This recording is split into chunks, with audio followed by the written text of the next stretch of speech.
Good morning, good evening, good night, wherever you are, and welcome to Mini Indie Game Reviews, a place where I'll be reviewing indie games that are quick, sweet, and straight to the point. Today we're going to be looking at the title known as Never Yield, which is a game that was published through Head Up and was created by one Ariel Knight. Actually, that's just his alias. His real name is Niel Jones. He serves as the game's developer and artist amongst other hats that he wears. Mr. Jones has created a couple of indie titles himself, and also had a hand in other indie titles as well. I will provide links that we can contact Mr. Jones via social media, and his website you can see his works and check out the other games he made. But to me personally, Never Yield seems to be his breakout game, and I'm happy to see this game get the recognition that it deserves. But as always, I got the PlayStation 4 version, so let's get into it.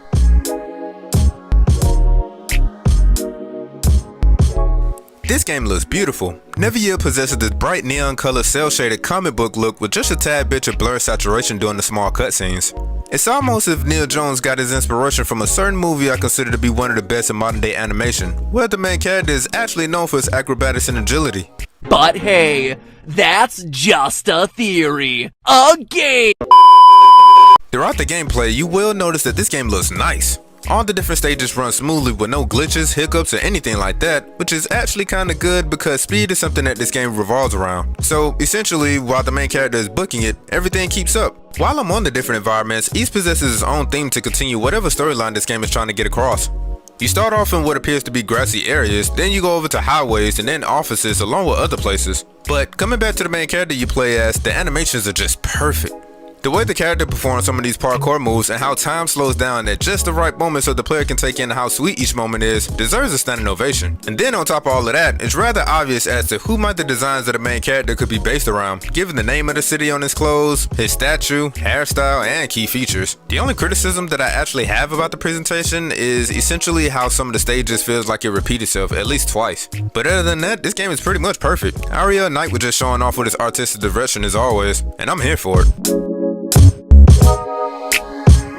The story of Never Yield took me a minute for me to understand since there's no dialogue whatsoever. This game quickly throws the player into the midst without establishing what is all that's going on, so in order for you to learn, you're gonna have to learn through context clues. However, the gist of it is that you play as this kid according to this website by the name of Wally, who seemingly has the power to go Super Saiyan and mess with time. For whatever reason, a facility where he escapes from is out to get him, along with this person that kinda looks like your doppelganger. And again, this game has little to no words or dialogue other than the words that pretty much teaching the player what to do, or as a means to transition to another area when the story permits. So, what this story is pretty much is about, you can come up with your own theory as far as that goes. Never Yield is a side-scroller running game that will have the player dodging obstacles parkour style in order to stay alive. To dodge the things that's going to be coming at the player, you're going to have to get used to utilizing the directional pad or the analog stick, whichever is more comfortable to you, to input controls at the proper time. This whole entire game is centered around this integral understanding of this concept. Luckily, the game helps you out with this slowing down of time mechanic for the player to register what to push next. So again, you're going to be working with the up, down, left, and right directional buttons, with each serving their own vital role. Instead of the player finding out what to input next, this game kind of lets you know by the specific color coordination that is tied to each input. Pressing down will have the player slide, which is accompanied by the color blue. Pressing left will have the player doing a parkour move that is useful for Wally to throw himself or dodge obstacles, where the opening for him to continue is like mid-range. This is accompanied by the color yellow. Certain obstacles of this nature can be dodged as well with the up directional input, but when and where this action is called for is left up to the player to discern. Pushing up allows Wally to jump over high obstacles, which is accompanied by the color red. And lastly, pushing right will have Wally picking up the pace to primarily run away from machines chasing you or running through glass. This is accompanied by a light blue color. Regardless of the stage or the very few boss battles that this game has, or whatever comes your way, these controls apply to everything that you will face. How fast or slow you will want time to slow down for you, or how easy or challenging version you want this game to be can be changed via the difficulty choices the player has to choose from at the beginning.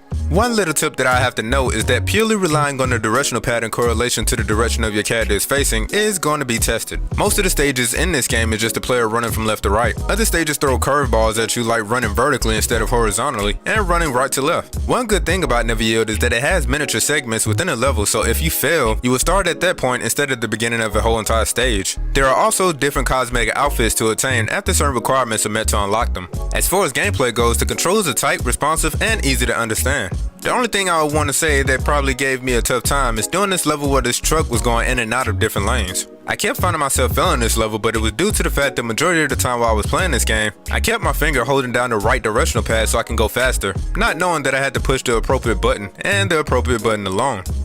Oh, and a helpful hint, pick this little thing up here, and keep in mind what I said about knowing the controls regardless of the placement of your character. Good luck!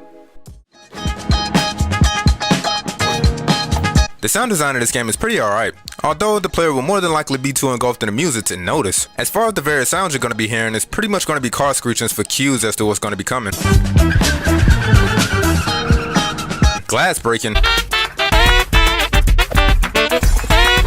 And of course, explosions.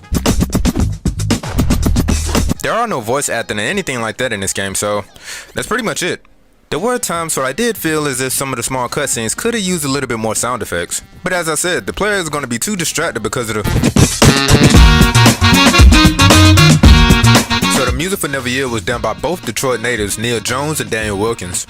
You can read up on Mr. Wilkins in this in-depth post that kind of talks about his background. But in this game's OST, it features some of the most high-octane hip-hop and smooth tunes I've heard in a while when it comes to video games. The second I booted up neveryield and heard this beat,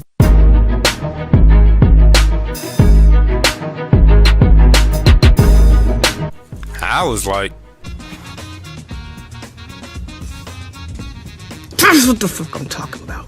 God, that's what I'm talking about! Not only does the music add more to this game, but it's one of the staples that give this game its edge. Seeing the main character perform some of the most awesome moves while the instrumentation goes wild over beat breaks never gets old. A good example is this song Land of the Rising Moon that features the ever so present horns over this up-tempo drum pattern, an infectious bass line, a little bit of guitars that pop out every now and then, and DJ scratches.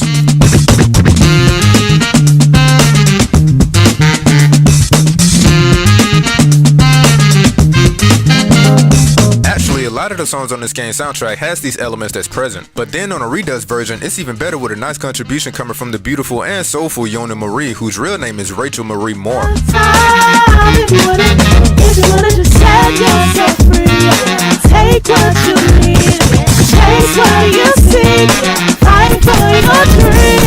To be honest, she's actually one of the few guest artists on this game's OST. And get this, according to her official website, in her bio, it states that she started using the name Yona Marie not only because her name was so commonplace within the industry she's in, but also because she was inspired by a manga named Yona of the Dawn, which was created by Mizuho Kusanagi. Side note, I think I should check out the anime too, it's pretty good.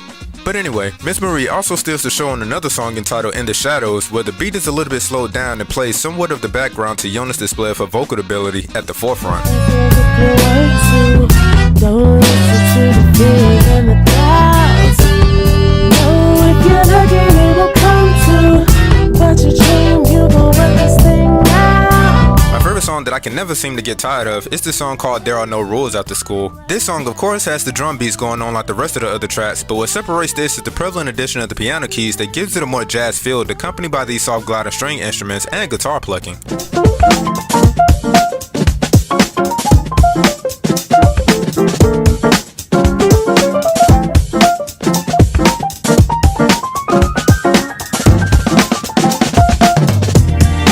Overall, the music for neveryield was not done half-assed, and if you can't tell by now, I love it. This original soundtrack is like on Nujabed's Samurai Champloo levels. This game's OST was published through Black Screen Records, a place that specializes in video game OSTs, and I'll provide the links where you can pick up neveryild's original soundtrack, alongside a link to Yona Marie's official website where you can check out some of her works as well.